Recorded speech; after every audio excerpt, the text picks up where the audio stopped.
Hey, hey, stop, tu roules sur le boulevard BD. Cette vidéo est faite pour toi. C'est une petite vidéo unboxing. Allez, on y va. Voyons qu'est-ce qui est arrivé cette semaine. Alors, premier paquet. Je ne sais pas d'où il vient. On va voir ça ensemble.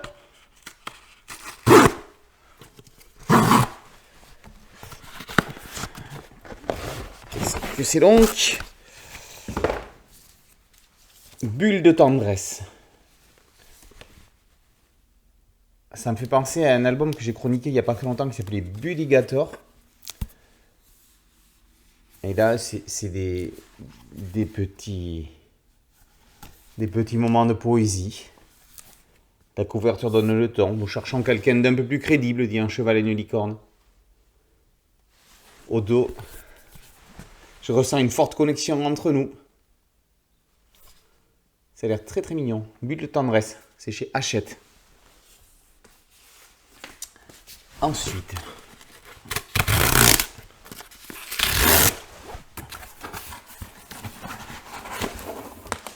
là, c'est du Rue de Sèvres avec le nouveau Astrid Bromure.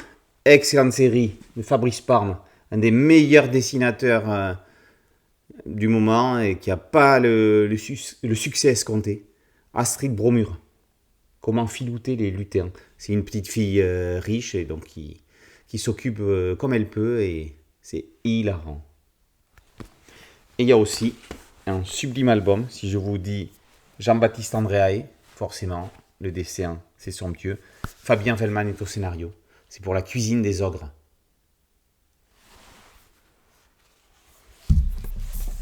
On l'a découvert dans les années 90 avec Mange-Cœur. On l'a vu dans plusieurs séries, c'est sublime. Le dessin, le graphisme de Jean-Baptiste Andréae pour la cuisine des ogres. Ensuite,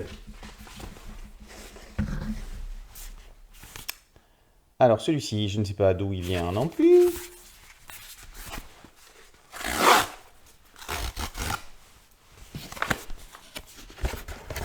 Ah, c'est chez Dupuis.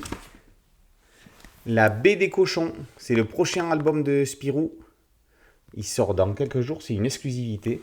Il est maquetté comme le prisonnier du Bouddha.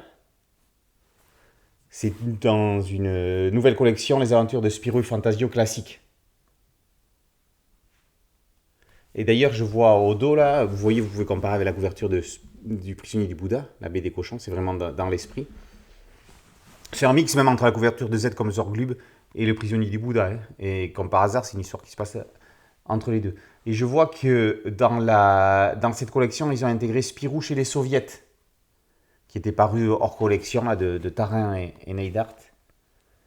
Et apparaître, il y en a deux apparaître, un autre de Tarin scénarisé par Trondheim et un autre de Elric Lemoine et Baril qui signe celui-ci. La baie des cochons. Spirou à Cuba. Spirou à Cuba, ça vous dit rien? C'est le Spirou inachevé de Tom et Jean-Ry. Rien à voir dans l'histoire, mais ça fait partie du clin d'œil. Voici maintenant un paquet de chez Delcourt.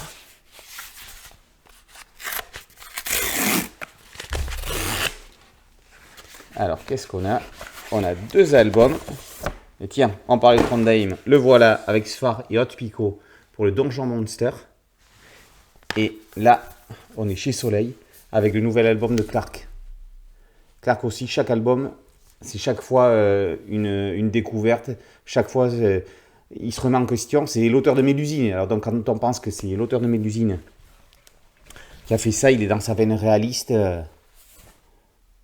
Comme il sait si bien le faire. On l'avait quitté avec la trilogie Urbex au Lombard. Le voici pour son one-shot. Nouvelle Chine. Voilà, et je vous retrouve tout de suite pour la deuxième partie de l'unboxing. Je vais me changer, il y a un nouveau paquet qui doit arriver, et à tout de suite.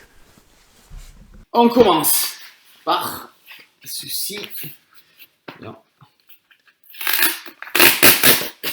Qu'est-ce que c'est?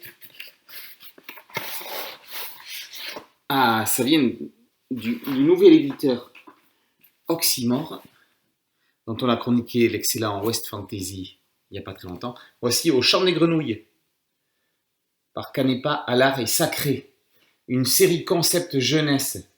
C'est dans la collection Métamorphose, qui est qui jadis était chez Soleil. Là, j'ai l'impression qu'Oxymore, entre Métamorphose et Jean-Luc Istin, ils sont en train de récupérer ce qu'il y avait avant chez Soleil.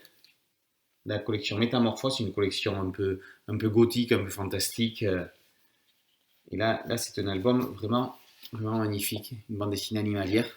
Je ne l'ai pas du tout lu, je ne sais pas du tout ce que c'est. À très bientôt pour la chronique. Où je vois là, il y a un petit papier de presse. Donc le tome 2 sera dessiné par Jérémy Almanza, je ne le connais pas. Et tenez-vous bien, le tome 3 par Rigano, je ne connais pas non plus, mais le 4 par Kerascoët, le 5 par Quignon, et le 6 par Alexis Nem, au Chant des Grenouilles. Celui-là, ça s'appelle Urania, la sorcière. Ça promet de vraiment bons moments. Voyons, le paquet suivant, il vient de chez Futuropolis.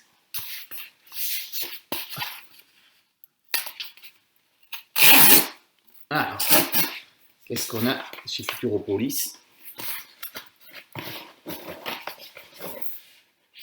Ah, c'était un magnifique album, j'avais entendu parler, Les Crayons de Frédéric Biel. Et il raconte, dans cet album, il raconte sa jeunesse. Frédéric est un garçon solitaire, blond comme les blés. Il dessine tout le temps, il lit Pif Gadget et Mickey. C'est un garçon sans problème, comme on dit, qui ne se fait pas trop remarquer, jusqu'au jour où il décide de faire l'école buissonnière. Au lieu de se rendre à l'école, il passe ses journées dans le grenier.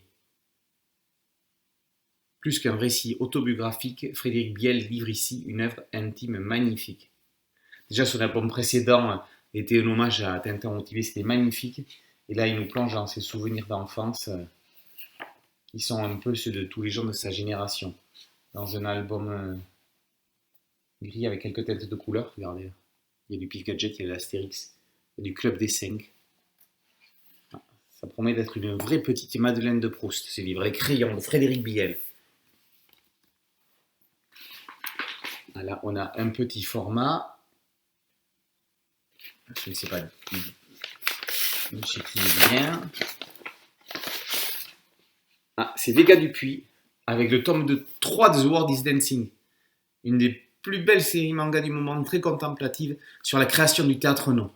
Les 2 premiers tomes ont déjà été chroniqués. Alors, le suivant. Il s'ouvre par le milieu. C'est chez Hanspach. Et c'est un album historique, Godefroy, tome 1, Le Seigneur de Bouillon.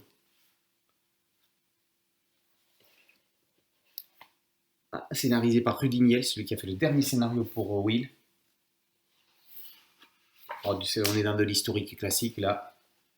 Style époque vécue.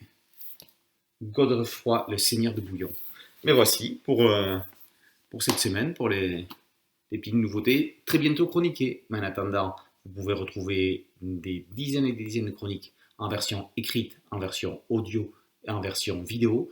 Je vous rappelle que si vous passez par le site boulevardbd.com, pour chaque chronique, vous avez une case écoutée qui vous amène vers le podcast audio et une case regardée qui vous amène sur la chaîne YouTube.